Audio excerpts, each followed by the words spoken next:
Hello, my name is David, and this is a project tour of one of my new songs, Lucy, from my debut EP, Chica, that is available now on streaming. I do hope you check it out. We will start at the end, like a Christopher Nolan film, and I will play you the master and the music video that you can check out on my channel, David Borja, as well in full. Here's a clip from that music video. Lucy wanted romance, but when Lucy got pregnant, the poet saw his chance. She just played nice, didn't push too hard, knew her place. The poet could move things along, who said life was fair. She's doing fine, until he did something that made her ask why. Okay, I hope you enjoyed that. Now we're gonna go way back to when I was writing this in October. And this is another song that covered a transition between LMMS, which is a free open source Fruity Loops type of program, and then my switch to Ableton. Suffice it to say, I have learned a lot through this process. So here is one of the early versions of the instrumental for Lucy.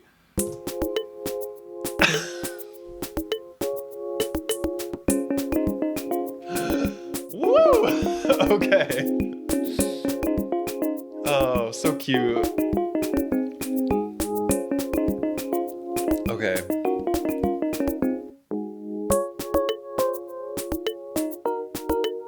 I remember playing this version for one of my friends, and at the time I was like, yes, the early versions of a song. But like, oh boy, it took a long time for it to get even close to sounding like salsa. Like the other songs, I wrote this lyrics and melody first. So I plunked out the melody on a keyboard and then tried to build chords that I thought made sense underneath, try to find a tempo, like really loose sketch. Oh my God! Very nostalgic.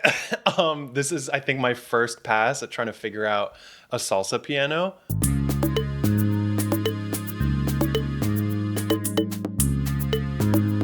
Cute. It's so cute. Yeah, and we have the wood instrument going in the back. I love that wood instrument.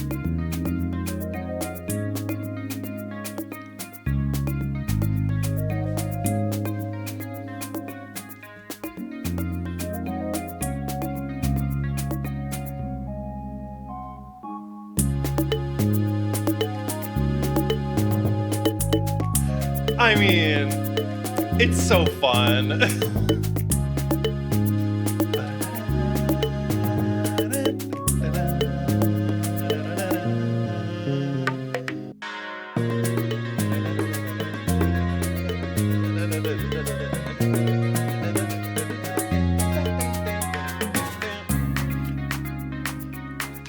That's right, I did some offbeat claps.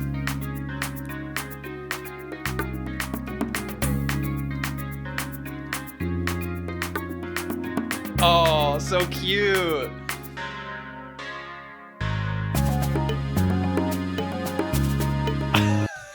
Dude, I think a lot of this is just gonna be me head bobbing because oh man, these early ideas. I haven't listened to this stuff in forever. Yeah, and then we get to the dark moments, and then she has her little excitement, her like revenge.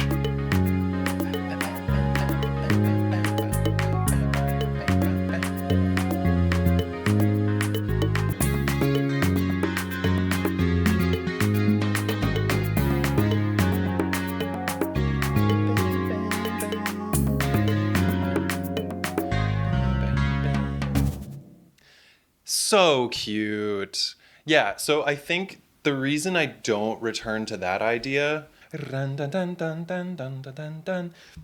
like that rhythm comes back, but I think I just wanted a little more variety in the piano part, which we eventually get to. But even though that moment there is super nostalgic, I think that's such a cute piano part.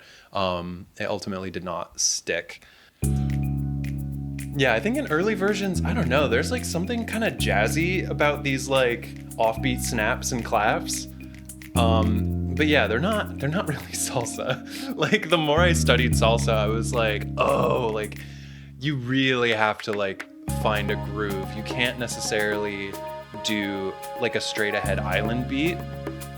It kind of has to like really start from the ground up. So like the melodies that I had written are not necessarily salsa melodies. Like they're close, but they're not quite it. When the mood for the protagonist is dropping, like she is entering another difficult period of her life, I wanted something to sound a little off about the music. But yeah, I didn't need to be dipping into like minor chords and like excessively jazzy chords to make that feeling come across. Yeah, I think I went for something a little bit simpler in the final arrangement.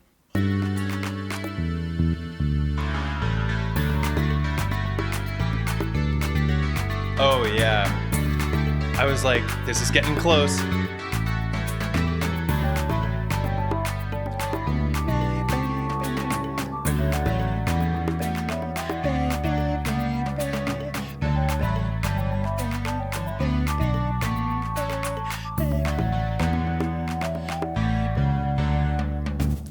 Cute. If the piano didn't make sense, I probably wouldn't be able to follow the story very well, and I wouldn't be able to fill in the other melodic instruments very well.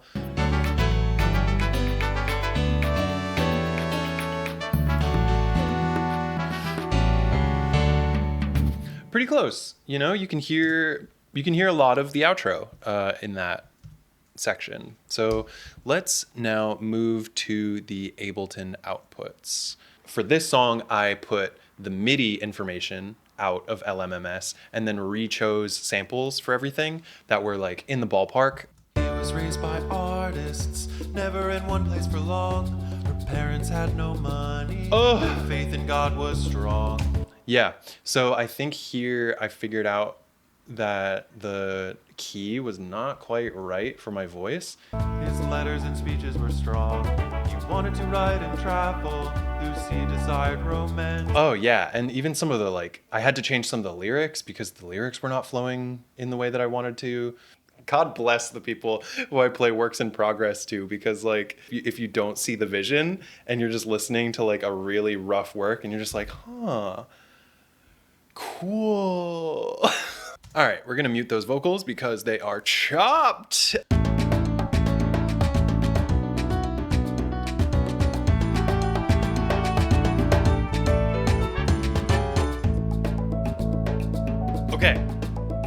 Okay. Here we're starting to cook.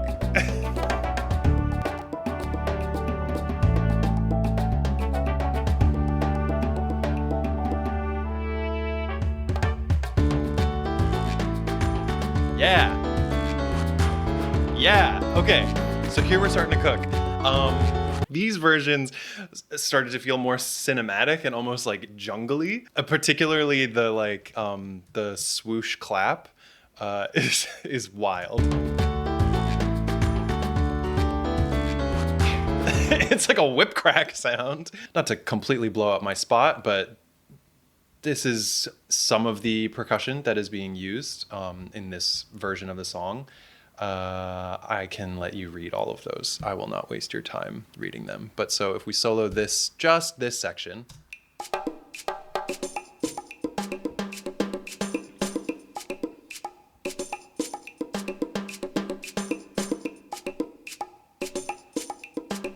Yeah, early versions included a clave. Just please help me. The percussion right now just has this very like heavy feeling that I am trying to address, and it takes a lot of time to address it. Like, yeah, that's not even. There's no rhythm there. Yeah. So let's keep moving. So let's see if we can hear what I attempted as a salsa bass. Yeah. So traditional salsa follows bass lines like that. This is another bass variation. Just played nice, didn't push too hard. Knew her place, her parents could move things along. If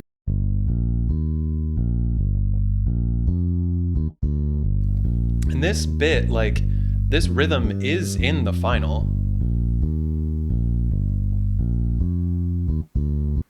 So it's not like I don't use any tumbao style bass playing in the final. It was just I couldn't build an entire song that's all like do do do do do.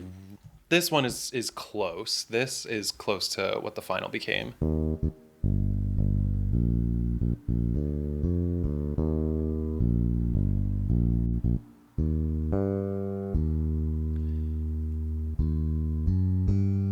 Yeah, but I think I started figuring out how I wanted the song to fit together, because you can see here the way I'm using these colors. I'm signaling to myself that sometimes it's a triplet beat and sometimes it's 4 on the floor.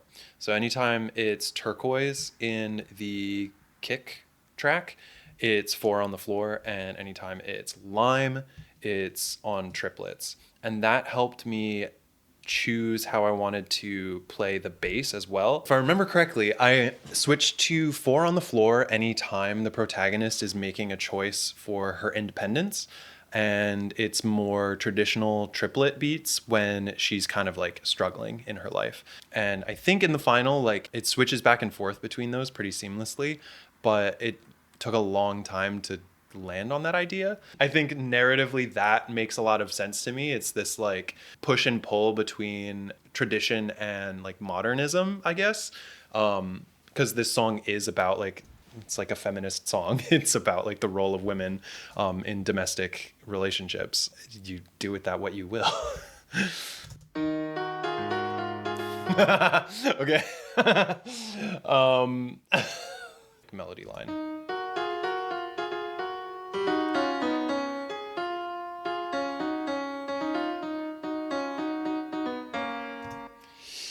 We're not gonna explore that any further. Did I play nice?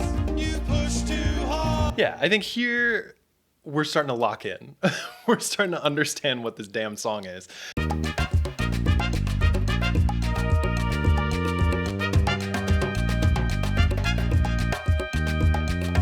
poet had in mind. The bass line is starting to feel a bit more normal. For most of the arranging, I wanted to include clave and cowbell. And then when I got to the mixing stage, I was like, you know what? I don't need it.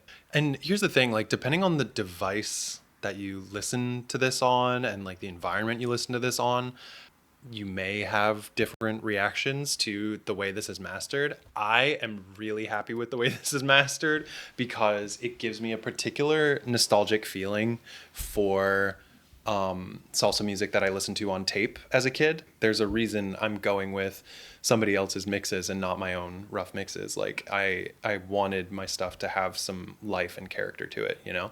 Like this outro sounds completely different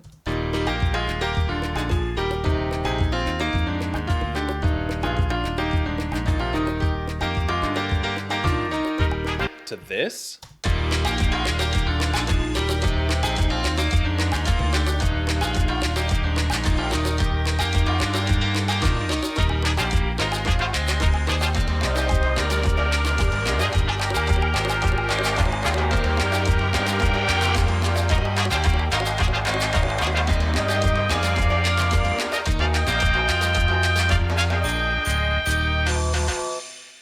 Thank you so much for watching all that. I hope you enjoyed it. If you haven't already, please save the music, stream it, watch the music videos on my other channel under my name, David Borja. I'm doing a bunch of project tours for these songs just to like reminisce, hopefully share some educational content and chit chat a little bit about everything this music went through. Beyond that, fuck ICE. Take care of yourselves. I hope you're doing okay, and I will see you in the next video. Quiet filled their home, she said.